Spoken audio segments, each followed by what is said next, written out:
بسم اللہ الرحمن الرحیم۔ ام المومنین سیدہ عائشہ صدیقہ طیبہ طاہرہ منزہ رضی اللہ تعالی عنہا کو علم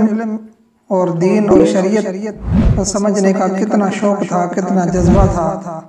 اس کا اندازہ اس بات سے لگایا جا سکتا ہے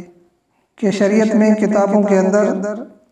بہت سارے 20 واقعات اس طرح کے آتے ہیں جن میں حضرت سیدہ عائشہ رضی اللہ تعالی عنہ کو اگر کسی مسئلے میں، شریعت کے کسی مسئلے میں کوئی الجھن پیدا ہوئی، مسئلہ سمجھنا دشوار ہوا، تو سیدہ عائشہ صدیقہ طیبہ رضی اللہ تعالی عنہ انہوں نے فوراً حضور اکرم صلی اللہ علیہ وسلم سے اس کا حل اور اس مسئلے کا وہ حل دریافت کیا، اور حضور صلی اللہ علیہ وسلم نے ان کو تسلی بخش جواب دیے۔ تو 20 واقعات اس طرح کی کتابوں میں لکھے ہیں، جن میں سے چند واقعات میں آپ کو بطور نمونہ کے پیش کرتا ہوں۔ ایک دفعہ حضور اکرم صلی اللہ علیہ وسلم نے فرمایا من حوسب عذب، کہ قیامت میں جس کا حساب ہوا اس پر عذاب ہو گیا۔ عرض کی یا رسول اللہ فسوف، قرآن پاک میں تو اللہ تعالیٰ فرماتا ہے فسوف یحاسب حسابا یسیرا، کہ اس سے آسان حساب لیا جائے گا۔ حضور اکرم صلی اللہ علیہ وسلم نے بطور جواب کے فرمایا کہ اس سے مراد یہ ہے کہ اعمال کی پیشی ہے، یعنی آخرت میں قیامت میں صرف اعمال پیش ہوں گے، لیکن جس کے اعمال میں جرح قدر ہوئی اور جس کے اعمال کے متعلق اللہ تعالیٰ نے اس سے سخت سوالات اور جوابات کیے، تو آپ صلی اللہ علیہ وسلم نے فرمایا تو وہ تو برباد ہی ہوا۔ تو مطلب یہ ہے کہ فسوف یحاسب حسابا یسیرا کا کہ صرف اس آدمی کا حساب آسان اس آدمی کا ہوگا جس کی صرف اعمال پیش ہوں گے، لیکن اس میں جرح قدر نہیں ہوگی، اس میں زیادہ حساب کتاب نہیں لیا جائے گا اسے۔ اسی طرح کا ایک واقعہ آتا ہے کہ ایک دفعہ حضور اکرم صلی اللہ علیہ وسلم سے اس نے یہ دریافت کیا کہ یا رسول اللہ، اللہ تبارک و تعالیٰ فرماتا ہے یوم تبدل الارض غیر الارض والسماوات وبرزوا للہ الواحد القہار، اور دوسری جگہ پر اللہ تعالیٰ فرماتے ہیں کہ والارض جمیعا قبضتہ یوم القیامت والسماوات مطویات بیمینہ، جس کا مطلب یہ کہ آخرت میں اللہ تبارک و تعالیٰ کے آسمان اور زمین اللہ کے قبضے میں ہوں گے، اللہ کی مٹھی میں ہوں گے، اور ان کو لپیٹ دیا جائے گا۔ تو حضرت عائشہ صدیقہ رضی اللہ تعالیٰ عنہ نے حضور اکرم صلی اللہ علیہ وسلم سے یہ سوال کیا کہ اس آیت کے اندر، قرآن پاک میں آیتوں میں اللہ تعالیٰ فرماتے ہیں کہ آسمان اور زمین لپیٹ دیے جائیں گے، تو جب آسمان اور زمین کچھ بھی نہ ہوگا تو آخرت میں اس وقت لوگ کہاں ہوں گے؟ تو حضور اکرم صلی اللہ علیہ وسلم نے فرمایا بطور جواب کے کہ اس وقت لوگ صراط مستقیم پر ہوں گے۔ اسی طرح کا ایک واقعہ یہ آتا ہے کہ ایک دفعہ حضور اکرم صلی اللہ علیہ وسلم نے فرمایا کہ قیامت میں لوگ برہنہ اٹھیں گے، قیامت میں لوگ ننگے ہوں گے سارے لوگ۔ تو حضرت ام المومنین سیدہ عائشہ رضی اللہ تعالیٰ عنہ نے عرض کی کہ یا رسول اللہ، اس وقت مرد اور عورت ایک ہی جگہ پر اکٹھے ہوں گے تو ایک دوسرے کی نظریں نہ اٹھ جائیں گی، ایک دوسرے کو نہیں دیکھیں گے۔ تو ارشاد ہوا کہ عائشہ وقت عجب نازک ہوگا، یعنی وہ وقت انتہائی نازک ترین وقت ہوگا، کسی کی پرواہ نہیں ہوگی، دیکھتے ہوئے بھی کسی پر نظر بھلے پڑے بھی صحیح، لیکن اس کا خیال تک بھی اس کی طرف نہیں جائے گا۔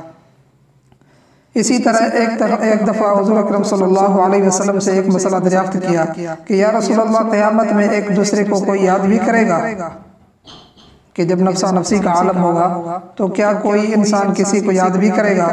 حضور اکرم صلی اللہ علیہ وسلم نے فرمایا کہ 3 موقع ایسے ہیں جن پر ایک دوسرے کو یاد کیا جائے گا۔ ایک تو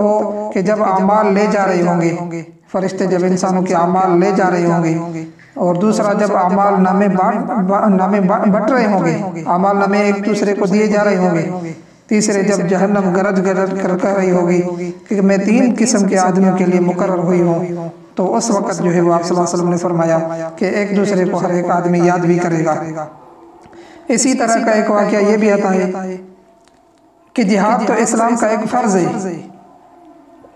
یہ ہر ایک کو پتہ ہے، اس لیے حضرت ام عائشہ رضی اللہ تعالیٰ عنہ کا خیال یہ تھا کہ جس طرح دیگر فرائض میں زن و مرد تمیز نہیں ہے، یعنی مرد اور عورت میں کوئی فرق نہیں ہے، یہ فرض عورتوں پر بھی واجب ہوگا۔ ایک دن حضرت صلی اللہ علیہ وسلم کے سوال پیش کیا، ارشاد ہوا کہ عورتوں کے لیے حج ہی جہاد ہے، یعنی آپ صلی اللہ علیہ وسلم نے اس کو جواب دیا کہ عورتوں کا جو جہاد وہ حج ہی ہے، لہٰذا عورتیں حج ہی میں جائیں، لہٰذا مردوں کی طرح اس میں عورتوں پر اتنی سختی نہیں ہے کہ ہر حال میں ہر جہاد میں جو ہے وہ ان کو جانا ہی ہے۔ اسی طرح کا ایک مسئلہ یہ دریافت کیا کہ یہ مسئلہ مسلم ہے کہ نکاح میں رضامندی شرط ہے، لیکن کنواریاں اپنے منہ سے آپ تو رضامندی نہیں ظاہر کر سکتی، اس لیے دریافت کیا کہ یا رسول اللہ صلی اللہ علیہ وسلم نکاح میں عورت سے اجازت لے لینی چاہیے؟ فرمایا ہاں۔ تو عرض کی حضرت عائشہ نے عرض کی کہ وہ شرم سے چپ رہتی ہے، تو حضور اکرم صلی اللہ علیہ وسلم نے ارشاد فرمایا کہ اس کی خاموشی ہی اس کی اجازت ہے، یعنی کنواری عورت سے اگر نکاح کے موقع پر پوچھا جائے، اس سے ایجاب قبول کیا جائے، تو اگر وہ شرم کی وجہ سے بول نہ سکے، خاموش رہے، تو آپ صلی اللہ علیہ وسلم نے فرمایا کہ اس کی خاموشی بھی اجازت ہی سمجھی جائے گی۔ اسی طرح کا ایک مسئلہ یہ بھی ہے کہ اسلام میں پڑوسیوں کے بڑے بڑے حقوق اللہ تعالیٰ نے رکھے ہیں، اور اس کا ادائیگی کا حق سب سے زیادہ یعنی زیادہ جو موقع عورتوں کو ہاتھ آتا ہے، لیکن مشکل یہ ہے کہ وہ پڑوسی ہوں تو کس کو ترجیح دیا ہے، یعنی زیادہ پڑوسی ہوں، 2-3 پڑوسی ہوں تو ان میں پڑوسی کو سب سے زیادہ ترجیح کس کو دی جائے؟ تو حضرت عائشہ رضی اللہ تعالیٰ عنہ نے ایک دفعہ یہ سوال بھی پیش کیا کہ پڑوسی یا رسول اللہ اگر پڑوسی 2-3 ہوں زیادہ ہوں تو پھر ان میں ترجیح کس کو دی جائے؟ آپ صلی اللہ علیہ وسلم نے جواب میں فرمایا کہ وہ پڑوسی جس کا دروازہ تمہارے گھر سے زیادہ قریب ہو۔ اسی طرح کا ایک واقعہ کہ ایک دفعہ حضرت عائشہ رضی اللہ تعالیٰ عنہ کے رضائی چچا ان سے ملنے آئے، تو حضرت عائشہ رضی اللہ تعالیٰ عنہ نے ان کو آنے سے یعنی انکار کر دیا کہ اگر میں نے دودھ پیا ہے تو عورت کا پیا ہے، عورت کے دیور کا مجھ سے کیا تعلق؟ یعنی ان کا مقصد تھا کہ اگرچہ رضائی چچا ہے لیکن حقیقت میں نے دودھ تو صرف عورت کا پیا ہے، لیکن اس کے عورت کا جو بھائی ہے اس سے تو میرا اور اس کے دیور کا تو مجھ سے کوئی تعلق نہیں ہے، اس سے یعنی کوئی حرمت تو ثابت نہیں ہوگی۔ آپ صلی اللہ علیہ وسلم جب تشریف لائے تو دریافت کیا، آپ صلی اللہ علیہ وسلم نے فرمایا کہ وہ تمہارا چچا ہے، تم اس کو اندر بلا لو، اس کو اندر آنے کی اجازت دے دو۔ اسی طرح کا ایک واقعہ کہ ایک دفعہ حضور اکرم صلی اللہ علیہ وسلم نے فرمایا کہ جو اللہ کی ملاقات کو پسند کرتا ہے اللہ بھی اس کی ملاقات پسند کرتا ہے، من احب لقاء اللہ احب اللہ لقاءہ۔ آپ نے جب یہ فرمایا اور جو اس کی ملاقات کو ناگوار سمجھتا ہے، ومن کرہ لقاءہ کرہ اللہ لقاءہ، یعنی جو اللہ کی ملاقات کو ناگوار سمجھتا ہے اللہ بھی اس کی ملاقات کو ناگوار سمجھتا ہے۔ تو حضرت عائشہ رضی اللہ تعالیٰ عنہ نے جب یہ حدیث سنی تو عرض کی یا رسول اللہ ہمیں موت کو تو کوئی پسند نہیں کرتا ہے، تو آپ صلی اللہ علیہ وسلم نے فرمایا اس کا یہ مطلب نہیں، بلکہ مطلب یہ ہے کہ مومن جب اللہ تعالیٰ کی رحمت، خوشنودی اور جنت کا حال سنتا ہے تو اس کا دل اللہ کا مشتاق ہو جاتا ہے، اللہ بھی اس کے آنے کا مشتاق رہتا ہے، اور کافر جب اللہ کے عذاب اور ناراضگی کے واقعات کو سنتا ہے تو اس کو اللہ تبارک و تعالیٰ کے سامنے یعنی حاضر ہونے سے نفرت ہوتی ہے، اللہ بھی اس سے نفرت رکھتا ہے۔ اصل میں حقیقت میں مطلب یہ ہے۔ تو اس طرح کے واقعات احادیث مبارکہ کے اندر، کتابوں کے اندر بہت سارے آتے ہیں کہ انہوں نے ذرے برابر بھی اگر کسی مسئلے میں کوئی مسئلہ سمجھنا دشوار ہوا، مشکل ہوئی، نہ سمجھ سکی، تو فوراً حضور اکرم صلی اللہ علیہ وسلم سے وہ مسئلہ دریافت کیا، پوچھ لیا۔ یہ تھی ان کے زیادہ علم حاصل کرنے کی وجہ۔ یہی وجہ ہے کہ حضور اکرم صلی اللہ علیہ وسلم کے جانے کے بعد، دنیا سے تشریف لے جانے کے بعد بھی کئی بہت سارے صحابہ کرام، صحابہ اور اسی طرح جو ہے صحابیات اور اسی طرح تابعین، تبع تابعین، بہت سارے لوگ سیدہ عائشہ صدیقہ رضی اللہ تعالیٰ عنہ سے علم حاصل کرنے کے لیے آتے تھے، اور ان کا علمی ایک حلقہ لگتا تھا، اور روایت میں آتا ہے کہ مسجد نبوی کے کیونکہ بالکل متصل ان کا گھر تھا، حجرہ تھا، تو اس کے اندر بیٹھ کر پردے میں جو ہے وہ لوگوں کو علم سکھاتی تھی، ان کو یعنی وہ احادیث کا علم سکھاتی تھی۔ تو سیدہ عائشہ رضی اللہ تعالیٰ عنہ